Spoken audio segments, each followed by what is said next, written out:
our kupuna, this was a daily for them. Ayo. So This is a life's work. Yeah. that's why we see that they were one of the most healthiest people because Yeah. this was preventative. Exactly. If I want to say, Yeah. you know, if I want Nope. to use that term preventative. So It is. we didn't have to have la'au for everything because there was not too many ma'i or sickness going around, but they were all healthy because of all they of used this. their daily la'au as preventatives to keep them healthy. To keep them in balance. And then the other aspect that we start off in our papa talking about is me aipono. And of course, aipono is our number one medicine. Yeah, so we have to think about first and foremost all the things that we ingest or that we put on topically, that we inu, that we drink, whatever it is, we have to look at what it is. Especially nowadays, because there's all kinds of really ono tasting fun things that are very enticing. Yeah, I mean things that we never had before, but just because it tastes good or it looks fancy or whatnot doesn't mean that we should ingest it. Just because it smells good when you spray it on or lather your hair and your skin, your kino all day long, every day, your underarm deodorant, all of it, it's toxic and it's chemical. Only less than 10% of what is on the market is not chemical-based products. That's also true of our foods. You know, a lot of our foods is all chemical-based. So that's a big difference, yeah, Tita, when we're talking about wellness and what our kupuna knew is, you know, what we grow, what we, you know, as far as our foods, our medicines, our fish, you know, and beyond. All of that is the foundation of what we should be feeding ourselves, yeah? And so that's another aspect of wellness because most of those foods are processed foods, they're GMO foods, they're tainted with pesticides or other things in all these different ways. And so when we ingest them, it's not food. It's definitely not food as medicine. Mopopo. So it's really important that we acknowledge, you know, we talked about Hot Pockets. Who loves Hot Pockets? Yeah, all these people love Hot Pockets. They're in every after-school program. They're all over the place. And they're also deemed unfit for human consumption. Why are they being sold? I have no idea. But it fills this instant gratification kind of aspect of our society. Yeah, McDonald's, Hot Pockets, those kinds of foods. Yeah, grab and go. Yeah, fills the space. Yeah, the opu is piha for the moment. Yeah, but it's not nourishing. It's not building strong bodies, strong minds, strong bones, strong spirit. Yeah, so that's missing. Yeah, so we want to really, really start there first and foremost. Yeah, and then these come in to create more balance, more connection to ha. Remember, when we have that disconnection from ha, from breath, is when the opportunity for disease or dysfunction comes in. So these la'au, as well as other practices, bring that balance in. Okay, another aspect is that, you know, to prepare ourselves also is cleansing and purification. Yeah, so as a practitioner, that's part of our life's work also. Yeah, is to at least strive for that balance. Yeah, we're all human. Yeah, we're human. We're not perfect. I'm definitely, by far, I'm not perfect. I don't claim to be on any level. But it's a work in progress to stay in balance. And like we talked about, that aspect of ha and connection to breath, yeah, it's a practice to stay in alignment and stay connected. So, so practices of cleansing and purification are very important also. And so that's also usually like one of the first classes is to talk about aspects of cleansing and purification once we've already acknowledged pule. Yeah. So there are various ways to cleanse and purify.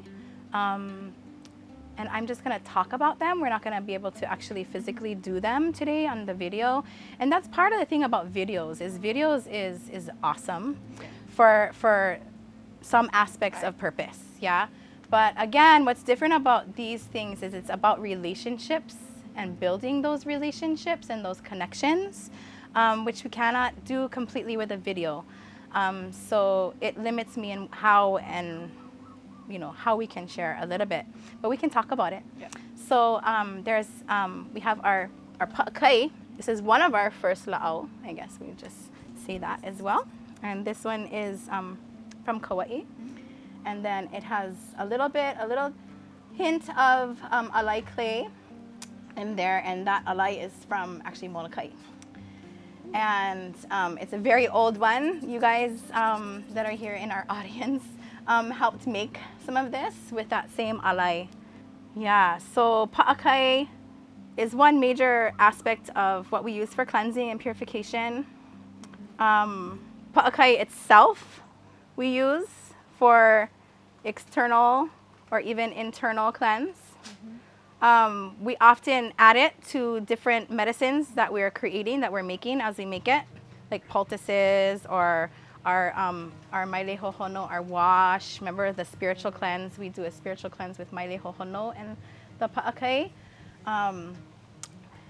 It's a wash, but it's all about cleansing, purification, to hemo whatever needs to be lifted, yeah, or to help to sever the connection or okay the connection to known or unknown things that are no longer needed, not needing to be a part of the process, and whatnot. So we clean our space, we cleanse our space, we cleanse our kino, our bodies, externally as well as internally. And there's different ways to do that. We can just, you know, take a little bit of the pa'akai. We don't put our hands in the pa'akai. Yeah, so that's why something like this is really mai ka'i. Once you put it in there, you can just pour it out every time. I was taught never to put your fingers. Yeah, and why, tita? Lapo. Yeah, and this is sacred. This is special. Yeah, so we could take just a little tiny grain. And some? We do that all the time. We do that all the time, just a little bit. So when you take that internal, you take that with your pule, your intention for cleansing, right? So we can take it inside. We can sprinkle it around the corners, especially of the hale, inside and out. Yeah? We can create our pikai. This one is already mixed. So this is when we add the pa'akai into our vai. Yeah, we mix it in a particular way. We offer our ha. And this is now our pikai waters. So whenever I do lomi, I always have this with me. There's not one lomi that I do that doesn't have this pikai water. Usually I've cleansed the space first, cleansed myself first before they even reach. Yeah, and then before I even, you know, start laying my hands on them or anything like that. Same like when we go and we gather our medicine, we always pule first. Yeah, and I take this pikai and I wash them. Yeah, so it's a part of every lomi that I do also. So this is a barrier to clear and cleanse them, draw whatever needs to spiritually. It's also a protective layer of anything that's coming off of them is not coming onto me. A lot of times people ask me as a practitioner, you know, how do you malama you? How do you keep balance? This is one way. And I started doing this just because I heard it. I knew I needed to incorporate that. I ended up meeting Papa Capolino, and working with him comes to turn out that this is part of his lineage of the line of Kamehameha he comes from. And this is something that they incorporate into every single thing that they do. I was doing this for years before I met him physically and got that confirmation. And that was one of his ho'ailona. He said that I was the one to share with. So anyways, we also have other ceremonies connected to these things like hi'uvai, kapukai. There's other aspects of cleansing. And when we're in physical classes, we can go through more explanation of these things. But just know that cleansing and preparing your own vessel is a really, really important part of this work. And it's a constant work in progress. It's something that we have to continue to do. And so, you know, whether it's in our day-to-day that we're helping people and we have something really heavy come up, like this is a great tool for me. Sometimes I pour the whole thing over me, or I wash my hands and my arms, you know, before I put it down. Every single person, I get a fresh one. Yeah, so So in the end, I can wash myself again and just visualize everything. And then this goes always back to Aina. I don't put it down the drain. Yeah, this always goes back to Aina, just like all of our la'au. There's so much to say, so I might as well throw that in there now. All of this mea kanu, all of the remnants of it, remember when we made poultice and when we do different things, we always take all of that and it always goes back to the Aina. Yeah, none of this is rubbish. There's life in all of it, and they all offered of themselves their life to be a part of this process. So we want to honor that life in all aspects.